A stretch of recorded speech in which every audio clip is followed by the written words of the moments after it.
So we're thrilled that you could be with us today for with Social Studies School Service and Nystrom Education and Division of Social Studies School Service. And we are happy to be able to bring to you Margot Mcguire from Seattle University, who is the author of Storypath. And today, Margot is going to share with us where history and language arts meet for 4th to 8th grade. Welcome everyone, and thanks for being here today. I'm excited to talk about something I love, which is the Storypath approach. So here we go. And I'm focusing today on upper elementary and middle school. And so here's how I've planned the session. I'm hoping this is going to answer your questions, as well as maybe get you connected to this strategy. So I thought to get us started that I would simply just give you a sense of how this might unfold if you were doing this with a group of young people, and then take a look at the connections to the pedagogy of Storypath and the range of story paths. So I chose today the struggle for independence, which is one that is used probably most frequently across the United States and beyond.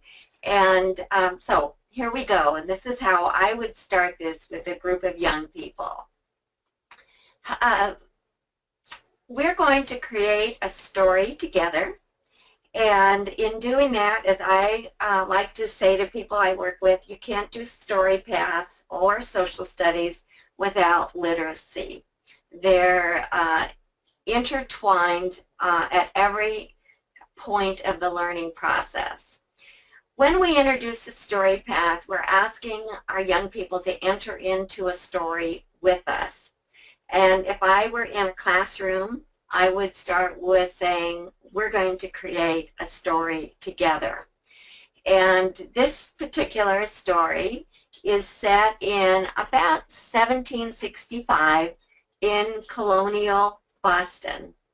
And then I would introduce the story by reading the following description. So I'm going to read it aloud. I know you can read along with me, and this is often what I do with students. So I begin by describing the following. Homes and wharves fringe the waterfront of this bustling colonial town. Shops nestled against each other are located on the wharves or in the ground floor rooms of the houses. Families live on the second and third floors above their shops. The houses are made of wood or brick with chimneys at either end for fireplaces. Wooden frames divide windows into small square panes. Shutters keep out winter's cold and summer's heat. Pitched roofs keep the snow from piling up in the winter. On the front of the houses, swinging from brackets, are decorative signs with pictures or symbols of the goods or services the businesses provide. There are many different businesses, including a printer, a bookseller, a map maker, a silversmith, a cobbler, and a grocer, selling goods that won't spoil, such as tea. There is also a dry goods store, an apothecary shop, and a barber and wig maker shop. A pub on the corner serves as a local gathering place in the community. Now, as you look at this description, you know that there will be many words that will be unfamiliar to students. So in writing this description, what I've tried to do is interweave familiar and unfamiliar words, but begin to pique students' interest about, for example, well, what does a wig maker do, and why would you ever have a wig maker shop in colonial Boston? Or what in the world is an apothecary shop, and what kinds of goods or services does it provide? So this is the starting point by which we begin to check for understanding, introduce academic language, and begin the conversations to build students' capacity to begin to learn about this time. This particular topic, of course, is filled with all kinds of academic language that will be unfamiliar to students. So this requires, as you begin the story, a discussion about what I've just read and what students understand and don't understand. So fundamentally, a Storypath approach is going to be an inquiry-based approach in which you will be using questions to guide students' learning. So, for example, I might say something about, well, why do you think they would have decorative signs with pictures or symbols of the goods or services they would sell? This would give kids the opportunity to begin to think about why might that be. And of course, we know in colonial times that oftentimes people were illiterate, and so pictures were one way to help those people understand what a particular shop might sell. And then we'd also go on and talk about, well, those pictures and symbols work for everyone. And if we were so inclined, we could look at some old examples of the kinds of symbols that were used on colonial businesses back in the day. So this kind of conversation gets kids going. And as long as we're thinking about that, let's look then as we think about the Common Core. And right away we're into interpreting words and phrases that are used in text, determining technical as well as connotative and figurative meanings. So this is a natural way in which we are building students' capacity and introducing the academic language of this particular topic. From this, we will begin to build a word bank of unfamiliar words. So students are beginning to bring together the language of this time period and topic, as well as how that fits with their understanding of the story that unfolds. So this is our starting point as we begin to build their capacity for learning. So as we move into this, I'd like you for a moment to try and think about if you were living in colonial times on a street in Boston, what business might you have? And perhaps if you would type it in the message bar so everyone can see, then we can begin, I'll show how we begin to develop the story further. So go ahead and type in what kind of business you might want in colonial Boston. So one person would open a printing business. So printing, and that's great because as we get further into the story, that printing business is going to be really important. So I'm going to move us along, assuming that others would pick a business. I'm going to, I would pair students or put them in small groups depending on how well I thought students could work together, how well they could manage 1, 2, or 3 people to work with. And we begin to have them think about their particular business. And as we began to think about that, I would start generating a chart.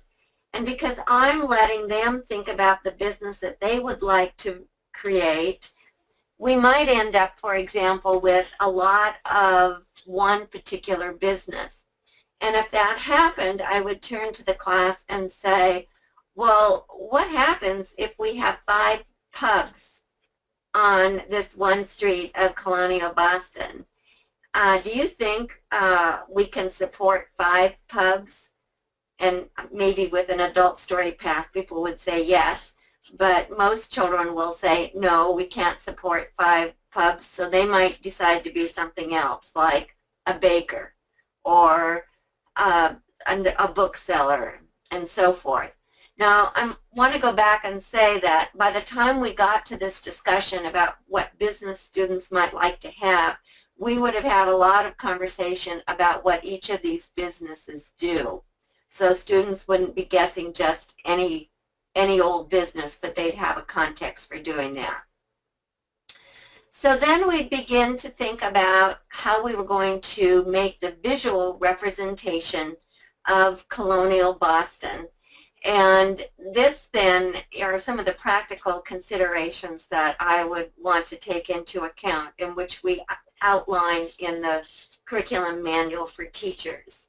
So we're going to begin to think about the academic language, as I said, and we're also going to think about the visual setting. And so we'll talk about the physical and human-made features. We'll talk about what did the buildings actually look like, and referencing back to the description of they were most of them 3 stories with fireplaces on either end and so forth. For some kids, they might want to look at photographs of buildings or drawings of buildings, and that's perfectly acceptable and helpful, especially for kids that don't live in that part of the country and don't see those kinds of buildings in their daily life. So as we get this ready, then we create the visual representation, and here's what one classroom created. So some of the practical aspects of this is the teachers standardize the size of houses. So you don't have someone building a really tiny house compared to the next student that builds something much bigger. So you want it to all fit on the setting. And so in the curriculum, we try to provide those kinds of suggestions so that the building of the homes and businesses go well. Generally what we do is we put up some space to say, here's where the houses will be, here's the background of the setting, here's the foreground of the setting. In this photograph, the story is well underway with different events happening, as you can see, with the soldiers on the streets as well as the ships out in the bay. So we are then beginning to think about and talk about and visualize the place for our story. So as the nice practical aspect of this one is you get the home and business together, and that's done all at once. I've seen teachers at times have students do the inside, and so they'll actually open up the house and you can look inside and see what the inside looks like. So there's all kinds of variations for doing this.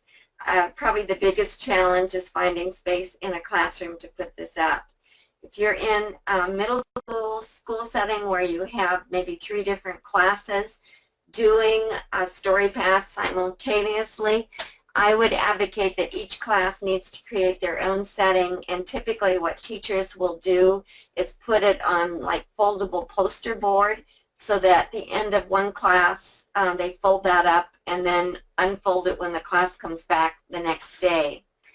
A couple of things that are important for this starting of a Storypath, and most Storypaths start with the creation of a place. And as we get towards the end of this session, I'll show you some examples from other Storypaths. What I've noticed over the years in doing some research is for students who are English language learners, this concrete aspect of making a visual representation of the place really helps the kids connect the language with the actual creation of the place.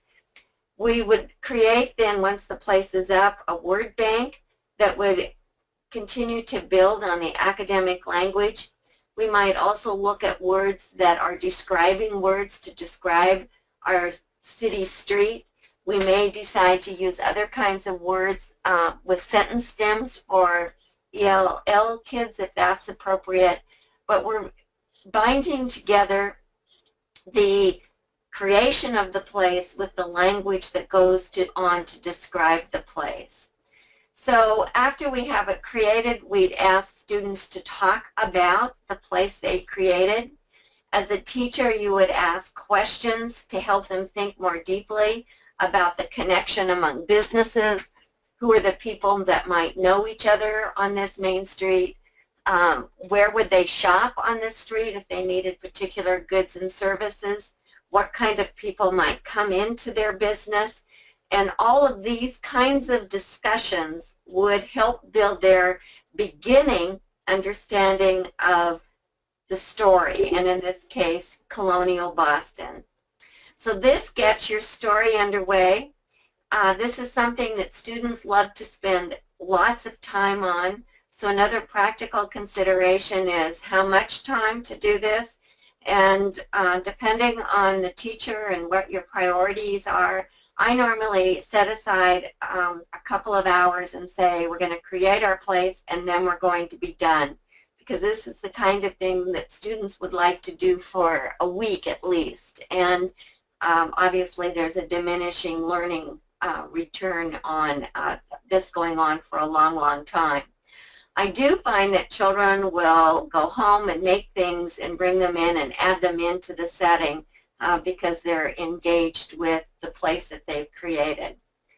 The other thing that I would add is for special needs kids as well as ELL kids, that everyone can be successful as they enter into the story. Everyone can contribute to making something of the place for the story. So I think that builds students' confidence and capacity and a sense of ownership for the experiences that will follow. So I'm going to stop for a moment and see if you have questions before I go on to the next part of the story path.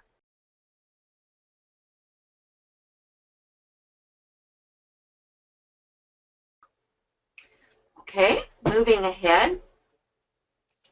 So after we've talked about the place,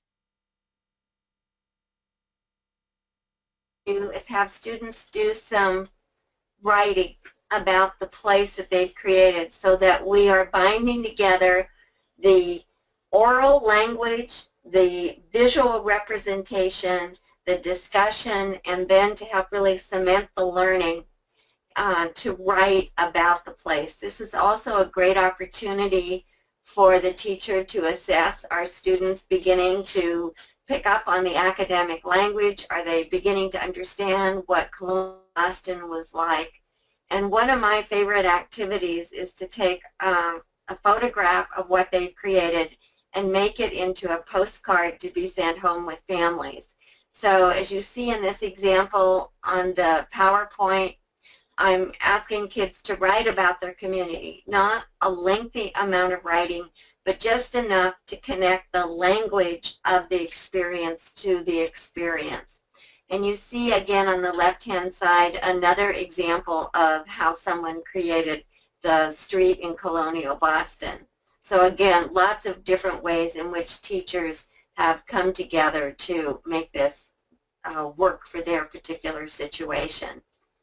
And then I would send the postcard home either with a stamp and mail it, or simply let the kids go home and talk about it with their families as a way to authentically connect what they're learning in school with their families at home.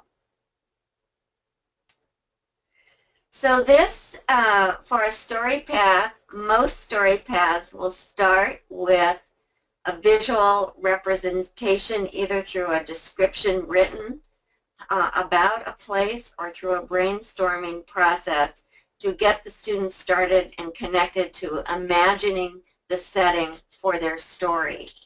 Then they would create the visual representation. In this case, we saw it on a bulletin board. Sometimes it can be done on a table in a classroom if you wanted to do a three-dimensional kind of setting for the story.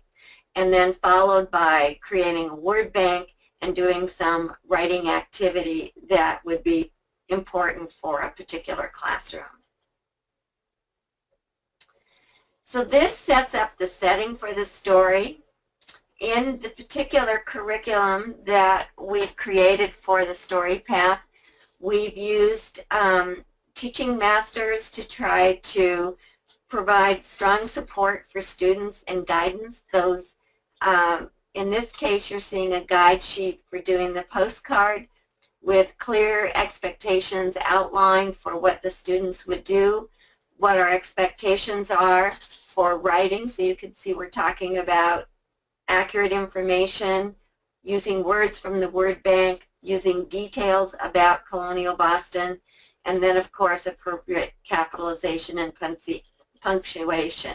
Now, obviously, a teacher can adapt this in any way they want or use another kind of writing activity if they so choose. but we find that it's important pedagogically for them not only to create the place, but then to take some time to write about the place they've created. And we have lots of different writing strategies that we've tried to match to the particular stories that students will be participating in.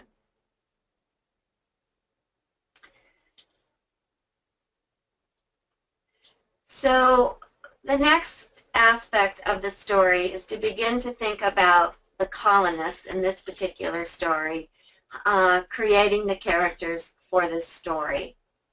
And so this story we've set up to create families. And the families will be the families that own the various businesses. And one of the fun things that happens with this is that students actually begin to talk about themselves as though they are running the business that they're creating.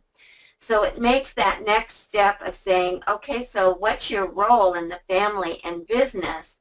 And they already have thought about that to some degree. So now you're going to build on that and ask them in either pairs or in groups to imagine themselves as a family member working in this business. Now, it goes without saying that students will begin to ask questions about different kinds of roles in colonial times. For example, did African Americans own businesses in colonial Boston? And yes, we found some evidence that there were free blacks living in colonial Boston at that time, as well as slaves. And yes, there were some businesses that free blacks had. In looking at recent research, I found that in fact there were even Chinese people living and working in colonial times in Boston. And oftentimes we find that students want to make people that represent themselves, and that's perfectly fine, because in the end, that's not the most important part. It's that they feel connected to the story and involved in the events that will transpire in the story.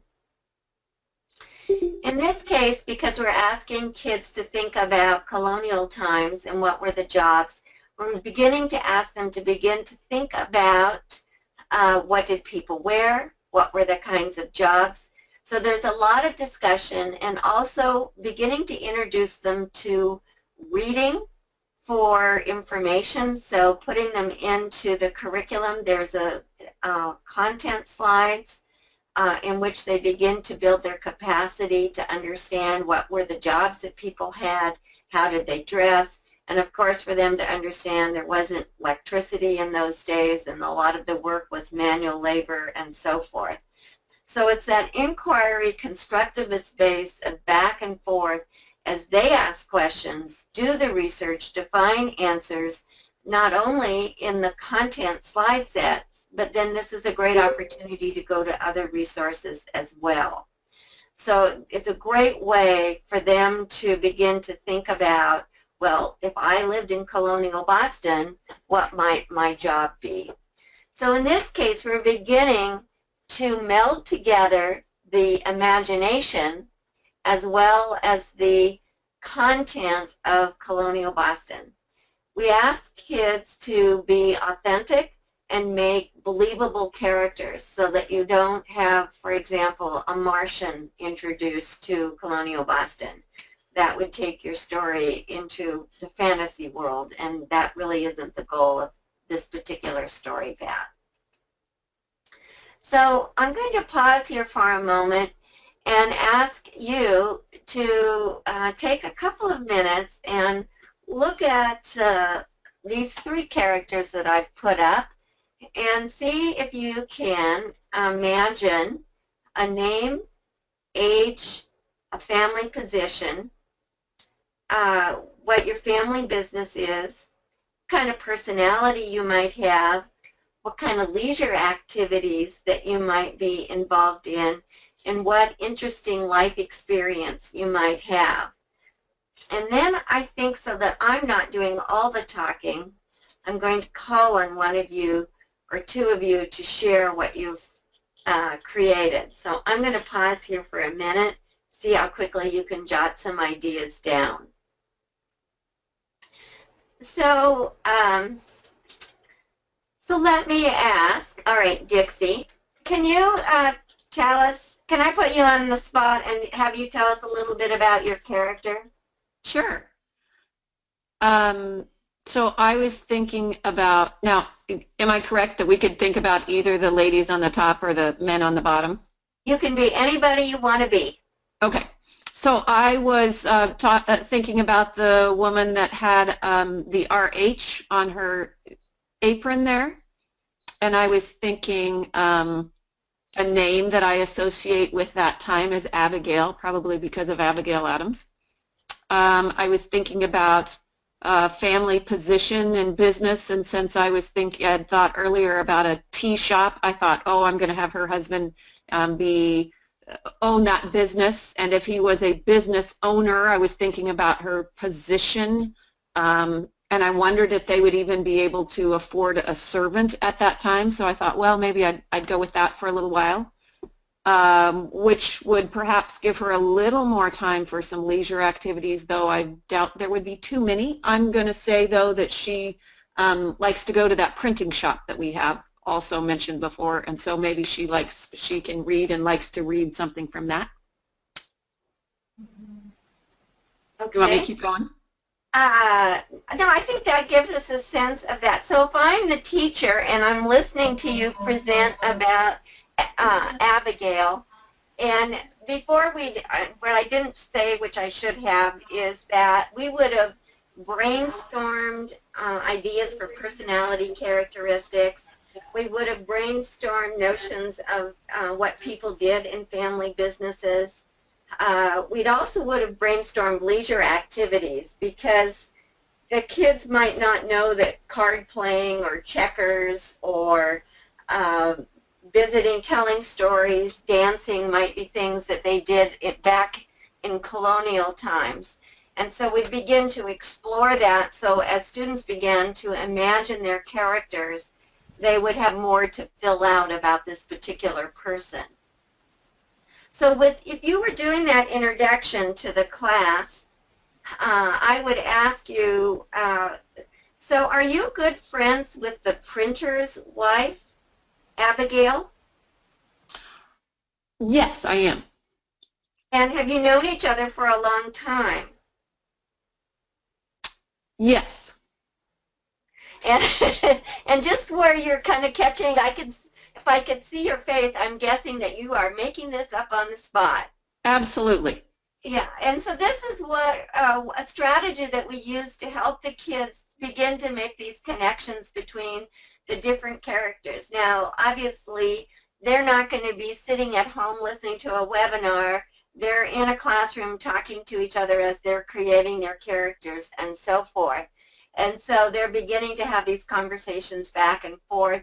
Oftentimes, as you might imagine with kids, they don't want to be husband and wife, so they are often will check, I'll be the wife, but maybe my husband is not around or has died, and it's my the grandfather that lives with us, or it's my brother and I that run the business.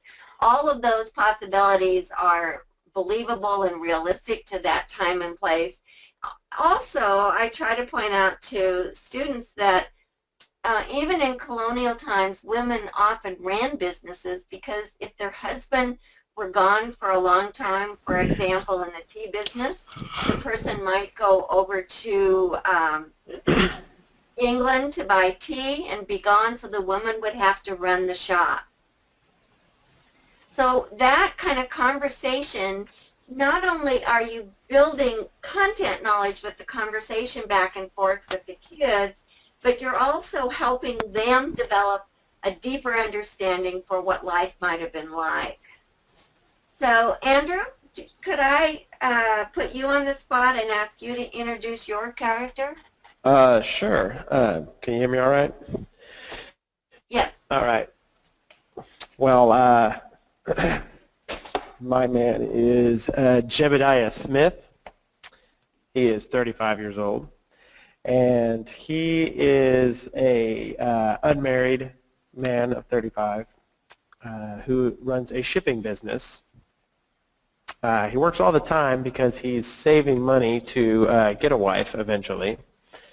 And in his leisure time, he enjoys walks around Boston and reading. And interesting life experience. Before he became interested in shipping, he worked as a trapper in his youth. Oh. So when you get this kind of information from students, you're storing it away because you're thinking, oh, there are opportunities here to make connections for kids or ask more questions. So with what you've shared, Andrew, I would probably say that leads me, if you were a trapper before you got into the shipping business, that makes me think that you probably lived in New England for a long, long time. Is that true? Absolutely. Most of my life. Most of your life. Were you born in the colonies or were you born in England? Actually, born in England and came over to New England and actually up into Canada area with my father trapping and working the land until we made our way down to New England. Okay, so then I'm assessing Andrew and thinking I have probably a gifted child in my classroom who, for whatever reason, has quite a bit of knowledge about this topic that I want to take advantage of. And I think over the years as I've worked in classrooms with teachers, I've been amazed at what kids know about various topics that I don't think anybody would have anticipated. So it really does give kids an opportunity to really shine and share information that nobody ever asked them about. So as I'm developing this story, because the eventual question will you be a loyalist or a patriot?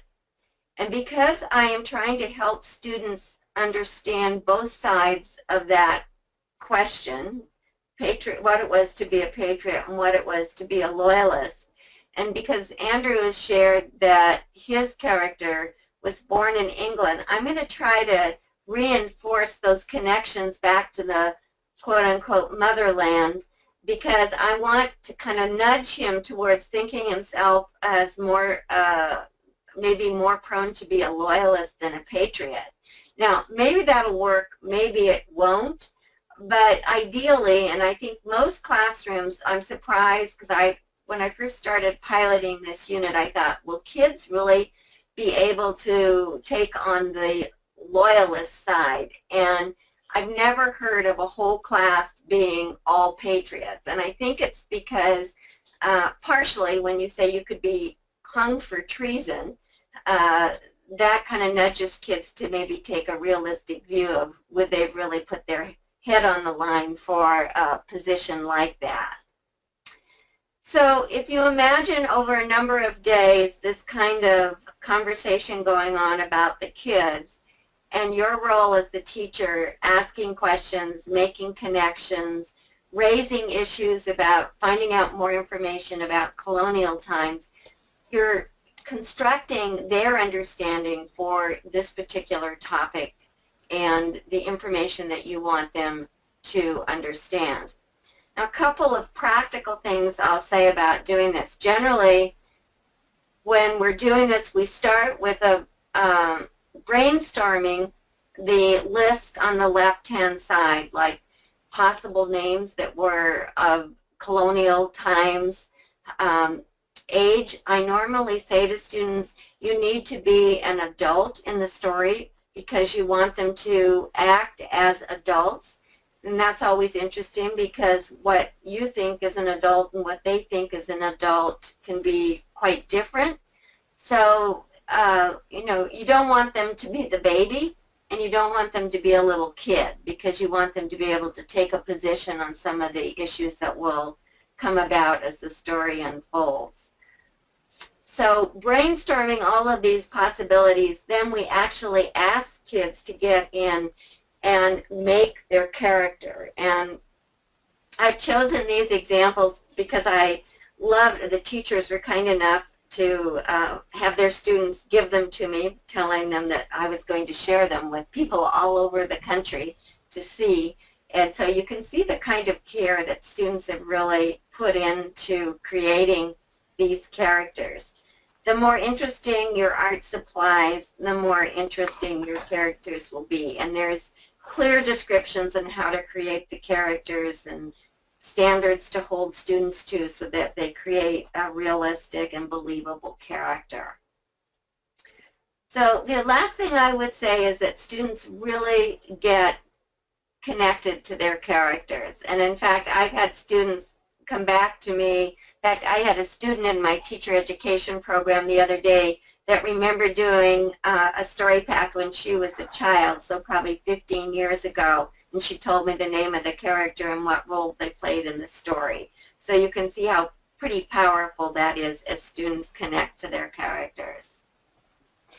So once we've introduced our characters and built capacity for learning, we're going to move the story along. You can see here, again, I'm a big fan of guide sheets. All the story paths have portfolios in which teachers can use or adapt based on Common Core expectations. And here we are with character introductions coming straight from the kind of Common Core expectations that are listed for different grade levels. So this gets your story underway, and now we want to get them deeper into the content of colonial Boston, and we have what we call opportunities to build and deepen context. And so now they have a reason to research about life in colonial Boston. And when I first became acquainted with this strategy, which originated in Scotland, I said, well, wait a minute, how do they even know how to create their place and their characters? And what the Scottish educators helped me understand is if you front load it too much, the students really don't have any reason to care about it. But if you hook them in with creating the place and the characters, then they're willing to address more deeply in the research and reading about the time and place in which the story takes place. And so in this case, we're asking kids to do research on the various people that they've created and the job that they might have in colonial Boston. And you can see here's an example of what one child did and the kind of research that was set up for her to get in and find out about life in colonial Boston. So again, going directly to Common Core writing and presentation of ideas as kids talk about and think about their role, and in this case, makes furniture from wood, and the cobbler makes shoes and pairs exactly. Anyway, all the work. So I won't belabor that, but you can see how you're beginning to get kids to do that kind of research and writing in the context of a story. So they have a reason to want to learn more about their person and the job they do. So with this kind of background knowledge, then we're ready to introduce the critical events. And what we've done for this particular historical story path is base those critical events on the actual events that happened in colonial Boston. And so you can see that we've got 4 of the key events that happened leading up to will you be a patriot or a loyalist. And again, we're beginning to have the students imagine what this is like as their character being confronted with these problems. So when they learn that they are being taxed, they have to decide how they will respond. Is that okay? Are they just going to willingly get in and pay the tax? Do they care? Are they going to have their voice heard? Or are they just into it? So you can see here we start to bring in primary documents when they're appropriate. And this particular one, which I appreciate, is difficult to read, but it is in the portfolio. We have structures, again, to help students read a primary document, and of course there are a lot of unfamiliar words in this kind of document that we're going to walk students through very carefully so that they understand what the primary document is trying to say. So then they have to decide, and the way we hold students accountable for their learning in this particular story path is we ask them to identify someone that they would write to. So these then take the form of students writing letters to talk about the event that happened in colonial Boston and what their response to the event was. And so this is a way that teacher can evaluate, are they understanding these events? Are they making sense of these events? And again, they're doing that kind of writing. We encourage the students to think about writing to someone back in England because we remind them that the colonists had close ties and family in England because that's, of course, where many of them originated from. The next thing that we're going to do is think about the other ways in which they are going to be challenged with the event. Let me just go back here. They find out that the troops have arrived and they are being asked to provide food and lodging for the troops. And if you remember the historical record, the reason the colonists were objected so much to this was that in Great Britain there was a law that when troops were in their particular area, if there was some kind of skirmish going on, that the British government provided food and shelter for the British troops. The local people were not asked to provide food and shelter to the local troops. In colonial Boston and all of the colonies, when the troops arrived, they were asked to take this on and provide shelter and food. So again, as young people are commonly, they don't like the injustice or the unfairness of such a particular happening. So they usually are not too happy that they're supposed to provide food and clothing.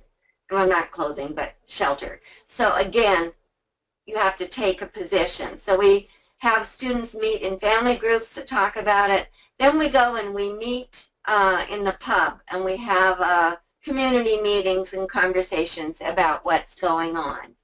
And again, the teacher is facilitating by asking questions to deepen understanding, to make connections, and so forth. Now let me say a word about the Boston Massacre. In any story path, we don't want any of the characters to be killed. And certainly we don't want them to be shot at, and certainly not in this day and age.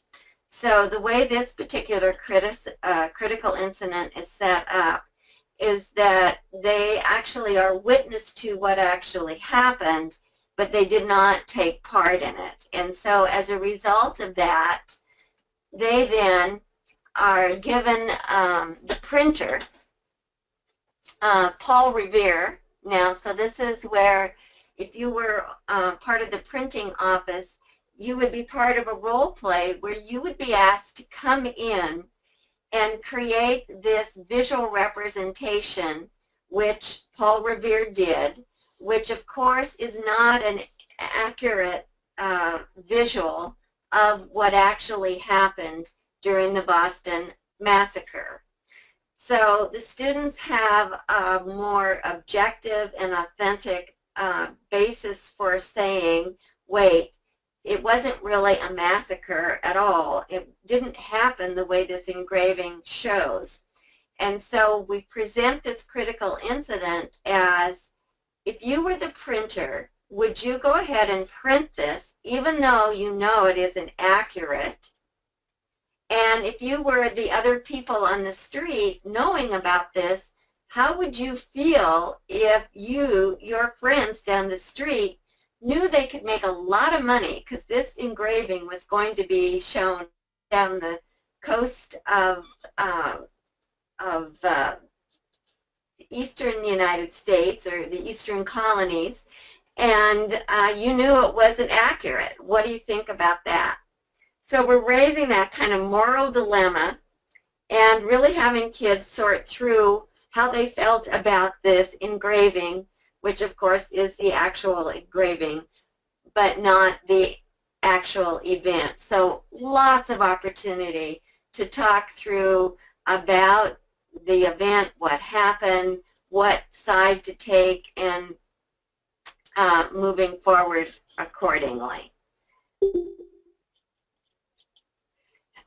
So then this story path, as many story paths, are like you're helping kids to take a position and support their position. And here's a great example written from a student when we were saying, do you want to be a patriot or a loyalist? And what I love about this particular example is that the student is actually using the language from that time period. For example, a few pence, a bayonet. She's got feeling. She's also, as you read it, you can see that she's pulling in what she's learned about this particular situation from colonial Boston, that they tried for treason, that they were facing the strongest army in the world, and that they don't want to go to war, and that it's not going to be very pleasant. So I love this particular example. And then every story needs an ending, and in this case, we've brought together some students to take a position. Will they be a patriot or a loyalist? And so this is a meeting at the pub where the kids have come together and taken a position. And so it's great fun. I have a great video of this that you could see the kids really getting riled up about the position as they deal with something that is very real. And in this particular class, the teacher had made the dust bonnets for the girls, but the boys had gone about and found all kinds of interesting clothes to wear, as did the girls, to try to make it as authentic as they possibly could to the story. And that wasn't because the teacher said they had to. It was just that they wanted to. So that was pretty exciting.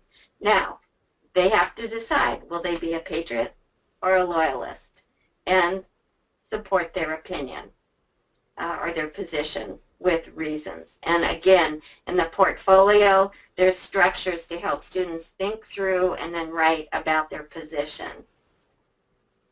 So that's one particular story path, but let me now just go back and reiterate kind of what are the structural and pedagogical aspects of it. So what I love about Storypath is, for social studies, I think for kids it often feels like there's just a bunch of information. So in this particular case, taking a bunch of information about the events leading up to the Revolutionary War, we put into a setting. We figured out who would be the characters, and then we introduced the plot of the story based on the historical record. Essentially, then we're guiding through the students through the story by problematizing knowledge, engaging them in substantive conversations, and creating that lived experience. So they really are trying to imagine, as best they can and as we can, what would it have been like to have lived in colonial times. What I particularly like about the strategy is that we've tried to make all the literacy make sense in the context of the story. And as a result, I think teachers would agree with me that have done this, is that they see a lot of growth because there's more context for doing the kind of reading and writing that we ask them to do, because it's embedded within the story and within social studies. So this particular story path has 8 different episodes. We've tried to provide the sequence. This is the most common sequence for a story. There are a couple of times where we've we've started with characters and then gone to the setting. It's just like a person starting to write a book. Is it better to introduce the characters or better to introduce the setting? So a couple of examples. We introduce the characters first on the Oregon Trail because the story moves across the United States, so the setting changes. In the story around the Freedom Summer, which is the summer of '64 about the civil rights movement, these are characters that are going to register voters, civil rights workers going to register voters in Mississippi. So again, you start with the character. So it's really driven by what's logical to the story. In this particular case, we ask an essential question for, will you be a patriot or a loyalist? And that frames the story all the way through the unit of study.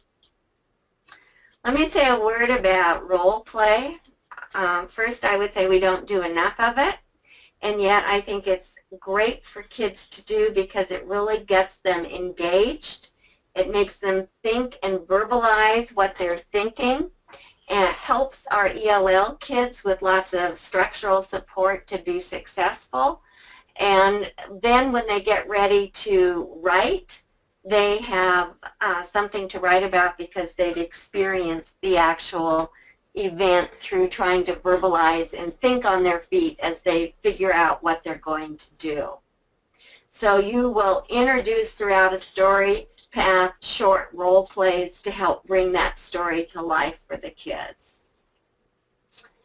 Let me just take the last little bit of time to talk about what's in the Storypath curriculum.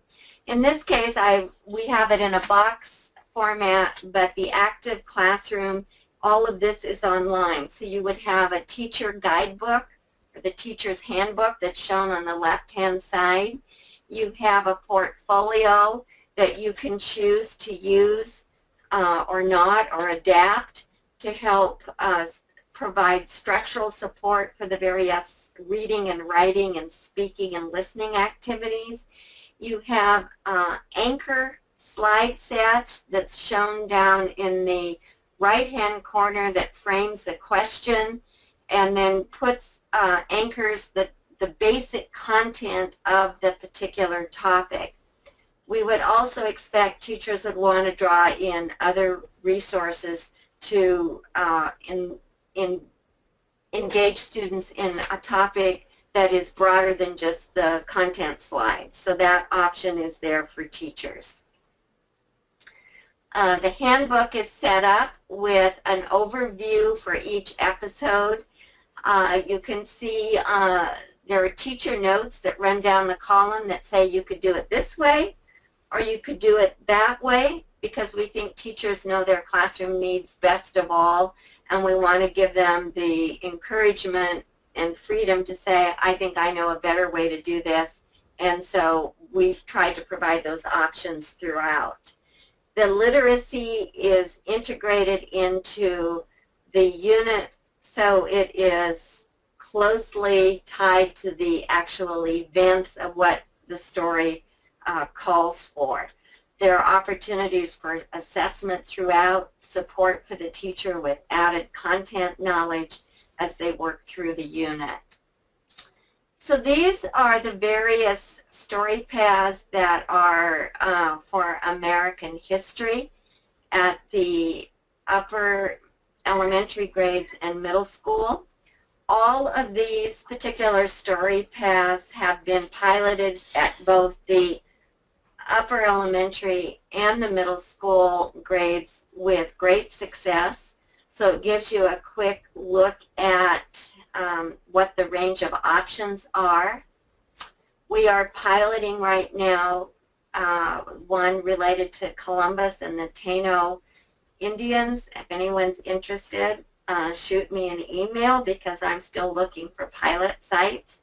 And I'm really proud to say that teachers have been intimately involved in developing all of these units, and for that I'm most grateful. They've been very generous in that way. For world history, we have 4 options. I might talk a little bit about the museum Storypath because it is set up that you pick the content and the structure is there for the museum. So if you're doing ancient world and you want to do an overview or a survey approach, if you're doing, I know in Washington State, we do a Washington State semester of history, so you could use the museum as a structure for doing that. So we've tried to think about how do you manage those survey kinds of courses when you've got a lot of information to manage in a short amount of time. So those are our world history examples, and then here are some visuals that I've collected over time. So this is A Nation Divided, a story set in Chattanooga. You can see the kind of work that students have done. In this case, the teacher made 3D buildings and the families that lived during that time in Chattanooga. Here's an example of Coming to America, where students pick a family in any one of the mostly European countries, because we take the other side of immigration with the Chinese railroad builders. So this is more the Ellis Island choice, and they create families that then come to America. So they experience what's that like to immigrate. A very timely topic because I think it gets them in touch with the dramatic changes people go through as they immigrate from one part of the world to the other. This is an example of the museum and working in the museum. The kinds of things they find out. You start the story with giving kids a letter from an anonymous donor. So that's set up for then that donor is giving money for the kind of museum that they're going to create. And you have controversy and all kinds of great things happening. Here's the village on the Nile River and learning about the life of the ancient Egyptians, how they farmed, what their art was like, what their homes were like, and so forth. So with that being said, I think I need to stop and see if anyone has any last questions before we wrap this up.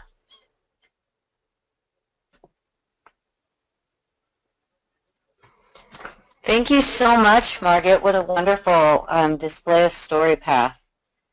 I love the pictures from all the students. Does anyone else have any other questions before we move on? Before we sign off, I wanted to give you some information where you could find the Storypath units. So I'm going to take the presenter back quickly.